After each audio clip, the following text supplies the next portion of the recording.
Ser podcast. Hola, buenos días. Hoy día en que miles van a empezar las vacaciones, hoy termina el curso político y como siempre que algo acaba, toca echar la vista atrás para ver qué se ha conseguido, por supuesto para reflexionar sobre lo que se ha hecho mal. Hoy hará balance el presidente del gobierno, ayer hizo su balance Núñez Feijóo. Las recetas económicas de este gobierno parecen pensadas para prolongar y agravar la crisis económica. Porque las altas tasas de paro y de destrucción de empleo y las recesiones económicas afectan siempre más y antes y con mayor intensidad a los más desfavorecidos. Es el balance que hace el presidente del Partido Popular. Ocurre que el calendario quiso que esas palabras del líder de la oposición coincidieran con los datos de la EPA del segundo trimestre del año, cuando la tasa de paro ha sido la menor desde el verano de 2008. Hemos bajado por primera vez del umbral de los 3 millones de parados y el trimestre acabó con la mayor contratación indefinida de la historia. Irene Ayala, buenos días. Hola Sastre, muy buenos días. Y este viernes va a ser un día también marcado por la economía. A las 9 de la mañana vamos a conocer el dato adelantado del IPC de julio y veremos cómo han evolucionado los precios. Todos los pronósticos apuntan a otra subida de la inflación. Vamos también a conocer hoy el nivel de riqueza de España, el PIB, y a las 12 del mediodía, con todos esos datos ya encima de la mesa, comparecerá, como les digo, para hacer balance del curso el presidente del gobierno. Después de un año que en lo diplomático ha estado muy marcado por nuestra relación con Argelia, después de que el gobierno haya reconocido la autonomía del Sáhara Occidental. Hay novedades de esta madrugada porque la patronal bancaria de Argelia ha desbloqueado a medianoche las operaciones financieras con nuestro país. Este anuncio llega 50 días después de que Argelia decidiese suspenderlas y ahora la buena noticia es que las empresas españolas podrán retomar sus relaciones comerciales con Argel. Sí, la circular de la patronal bancaria argelina, la ABEF, indica que ya no son aplicables esas medidas cautelares dictadas el pasado 8 de junio por las que se congelaron las transacciones bancarias desde y hacia España. De facto, ¿esto qué permite? Bueno, va a permitir a las empresas españolas retomar esas exportaciones a Argelia. Allí van a poder realizar pagos, aunque nada garantiza que sus productos pasen con facilidad las aduanas argelinas. De hecho, algunas empresas han denunciado que todas las mercancías de origen español llevan semanas retenidas en esas aduanas a la espera de certificados y autorizaciones. Recordemos que la tensión comercial y diplomática con Argel se disparó el pasado mes de junio. Fue entonces cuando el gobierno de Pedro Sánchez cambió su postura histórica con respecto al Sáhara Occidental, algo que llevó a Argel a poner en suspenso el Tratado de Amistad con España hasta el día de hoy. En Cataluña, Laura Borràs Llanos, la presidenta del Parlament. Uns diputats que han vingut vestits de jutges hipócritas. Unos diputados que han venido vestidos de jueces hipócritas. Hipócritas porque me han aplicado un artículo que sabían que no podían aplicar para apartarme políticamente. Y así se ha ido, tachando de hipócritas a los diputados de su socio, de Esquerra, también de la CUP y de los socialistas catalanes. Borràs ha sido suspendida como presidenta y diputada del Parlament por su imputación en un caso de corrupción. Ahora la vicepresidenta de la Cámara, Alba Vergés, republicana, asume el cargo de forma interina. En Valencia, 5 jóvenes han sido detenidos por agredir sexualmente a 3 chicas menores de edad. Radio Valencia, Adrián Sánchez, buen día. Buen día. Ocurrió el pasado sábado de madrugada cuando la policía acudió a una calle de Valencia alertada por un robo, pero descubrieron cómo allí 5 jóvenes rodeaban contra la pared a 3 chicas y un chico, todos menores de edad, con el objetivo de intimidarlos. Las víctimas estaban pidiendo auxilio. Más tarde contaron a los agentes que los detenidos llevaban un rato persiguiéndolas y les habían tocado en sus partes íntimas. Acabaron arrestados, acusados de un delito contra la libertad sexual. También habían cometido otros robos en la misma zona antes de ser descubiertos por la policía. Viernes 29 de julio, último viernes del mes, así que hoy muchos de ustedes pues ya se van a ir de vacaciones. A las 3 de la tarde Tráfico va a poner en marcha un operativo especial precisamente por eso, por la operación salida del verano. La DGT prevé casi 7 millones de desplazamientos desde hoy y hasta el próximo lunes 1 de agosto. Y para todo este próximo mes, para agosto, se esperan 49 millones de desplazamientos. Mucha precaución, por tanto, en la carretera este fin de semana. En cuanto al tiempo, vamos a tener mucho calor en el sur, tormentas en el noreste. Sobre todo en el Pirineo catalán y en Barcelona. Se esperan tormentas localmente intensas, hay riesgo de inundación en puntos de Cataluña y en cuanto a las temperaturas, pues se van a volver a superar hoy los 40 grados en Andalucía y en el sur de Castilla-La Mancha. En el resto de España tendremos 31 grados en Valencia, 36 en Madrid, 28 en Vigo y 23 en Santander. Las 7 de hoy por hoy. Ser podcast. La economía nos sigue marcando la agenda, no solo eso, nos está marcando la vida a todos en general. Los datos del paro que conocimos ayer con la EPA han sido una muy buena noticia, pero hoy vamos a conocer más indicadores. El IPC y las previsiones, es verdad, no son tan optimistas. Todos los organismos internacionales apuntan a que la inflación va a seguir subiendo y a nivel global. Aquí en España cerramos junio con un índice de precios del 10,2% de subida y esa es la mayor desde 1985. Isabel Fernández Pedrote, buenos días. ¿Qué tal? Buenos días. En los últimos meses el precio de la vida se ha encarecido por encima de lo previsto, especialmente por la subida de la gasolina, de los carburantes y de la cesta de la compra. De hecho, en junio, solo el 33% de la subida correspondía a los precios de la energía.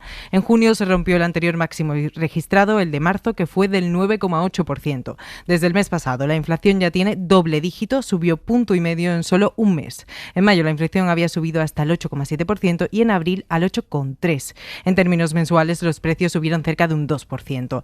Además del precio de los carburantes y los alimentos, en junio el Instituto Nacional de Estadística destacó también la subida de los precios de los hoteles, los cafés y los restaurantes, que ensancharon ese encarecimiento de la vida, que hoy sabremos si aumenta todavía más. A partir de las 9 saldremos de dudas. En Estados Unidos se han cumplido los peores pronósticos y el país ha entrado en recesión. Y es que una de las principales economías del mundo esté en la cuerda floja, pues no es una noticia que augure un otoño fácil. El PIB estadounidense ha retrocedido por segundo trimestre consecutivo. Aunque el presidente de Estados Unidos prefiere mirar el lado positivo de la situación, Biden prefiere fijarse en la creación de empleo récord que se ha hecho en su país este año. Javier Ruiz, buenos días. Buenos días. La economía americana cae por segundo trimestre consecutivo, un 0,9% en términos interanualizados. Eso significa que está ya en recesión. La recesión técnicamente se define así, como 2 trimestres consecutivos en negativo. Y eso es lo que ha ocurrido. Políticamente, sin embargo, Biden lo disputa. Asegura que con 9 millones de puestos de trabajo creados, con toda la inversión que se está produciendo, esto no suena a recesión, al menos no a él. Más allá de lo político, lo económico coloca ya a Estados Unidos en recesión y plantea una pregunta: si la Reserva Federal va a dejar de subir tipos, viendo que la economía no solo se ha enfriado, sino que ya se para. Los gobiernos siguen diseñando medidas para que el impacto de la inflación no se cebe con los más vulnerables, sino que se repartan las cargas de la crisis en función de los ingresos. Ese es el planteamiento base que hay detrás del nuevo impuesto a la banca y a las energéticas que ayer presentaron los partidos del gobierno en la Cámara. Patxi López es el portavoz socialista en el Congreso. Esta proposición lo que impide es que ni las empresas energéticas ni las entidades financieras puedan repercutir este gravamen en sus clientes. Es decir, hay un régimen sancionador con multas de hasta el 150% de lo que repercutan en los clientes. Y en el caso de la banca, este impuesto va a hacer que las entidades financieras paguen un 4,8% de sus intereses y comisiones, y las grandes empresas energéticas tendrán que tributar un 1,2% de sus ingresos. Además, como explicaba ahora Patxi López, se va a prohibir expresamente que estas compañías trasladen a sus clientes el coste del nuevo impuesto. En Europa se están tomando medidas similares. Portugal está estudiando, por ejemplo, un impuesto parecido para las eléctricas. Y luego está la situación con el gas. No solo con una supuesta escasez, sino también con el precio. En Alemania, por ejemplo, el gobierno ya le ha advertido a sus ciudadanos que no solo habrá que ahorrar gas, sino que además van a tener que pagar más por él. Desde Berlín informa Andreu Jerez. El gobierno alemán prepara a su población para un mayor gasto energético, y no solo por un aumento de los precios marcados por el mercado y la carestía del gas, sino también por una nueva tasa introducida a partir del próximo octubre por el gobierno. El ministro de Economía y vicecanciller alemán, el verde Robert Habeck, no quiso dar la cifra concreta del nuevo impuesto, pero dio por hecho que supondrá varios cientos de euros al año por hogar. Contamos con que la tasa esté entre los 1,5 y los 5 céntimos por kilovatio hora. Si el gasto medio anual está en los 20.000 kilovatios hora, el gasto adicional será de varios cientos de euros. Con ese nuevo ingreso, el gobierno federal pretende ayudar financieramente a los distribuidores de gas, muy afectados por la reducción del suministro por parte de Rusia. Asociaciones de consumidores piden un paquete de ayudas adicional para los hogares más vulnerables. Más allá de la retórica están los hechos. Lo que se ha hecho es aplicar el reglamento. Los hechos son los hechos. Hay una apertura de un juicio oral por unos presuntos delitos vinculados a la corrupción. No tengo en este sentido ninguna información de ningún miembro del gobierno que no crea que el gobierno debe seguir trabajando sólidamente. No estamos delante de un caso de represión política.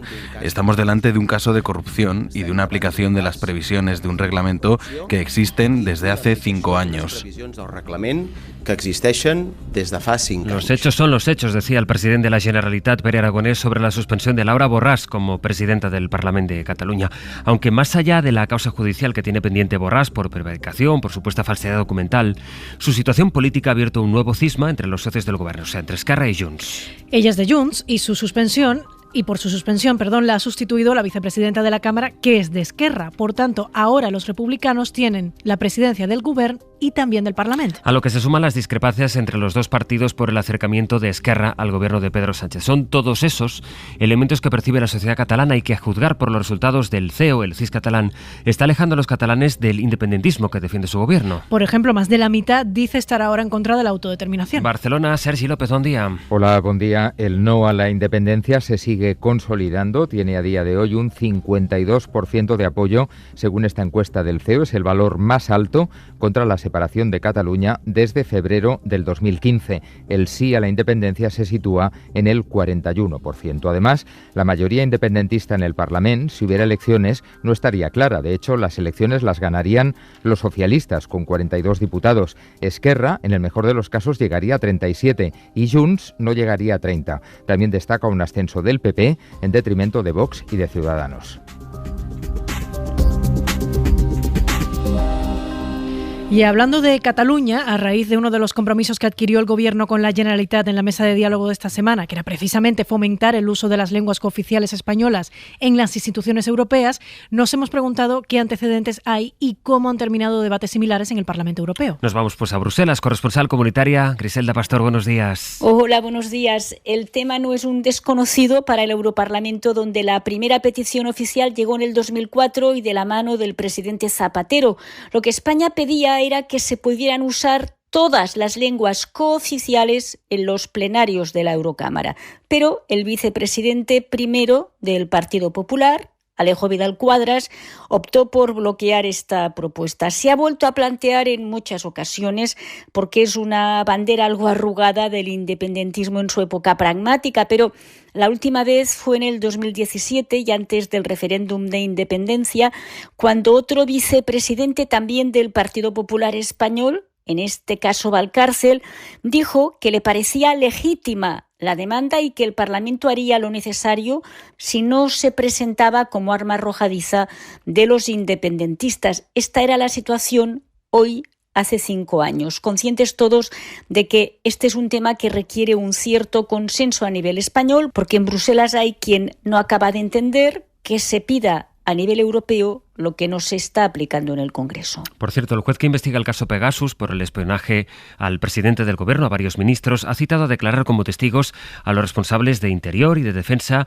a Grande Marlaska y a Margarita Robles. Además, lo hace a través de una vía muy concreta para que no se nieguen a declarar. Nos lo explica Miguel Ángel Campos. El juez del caso Pegasus, José Luis Calama, ha dirigido un suplicatorio al Consejo de Ministros para que desclasifique todos los documentos, actos, datos e informaciones relativos al espionaje a los móviles del presidente y a 3 de sus ministros, para que los siguientes a los que ha acordado citar como testigos, los afectados por estos hechos, Margarita Robles y Fernando Grande Marlaska, no puedan acogerse a la ley de secretos oficiales y negarse a declarar ante el magistrado cuando sean convocados. Calama ha acordado estas resoluciones tras las declaraciones de la exdirectora del CNI, Paz Esteban, y de uno de los funcionarios de este centro, así como la del ministro de Presidencia, Félix Bolaños, formulada por escrito. La causa permanece bajo secreto de sumario.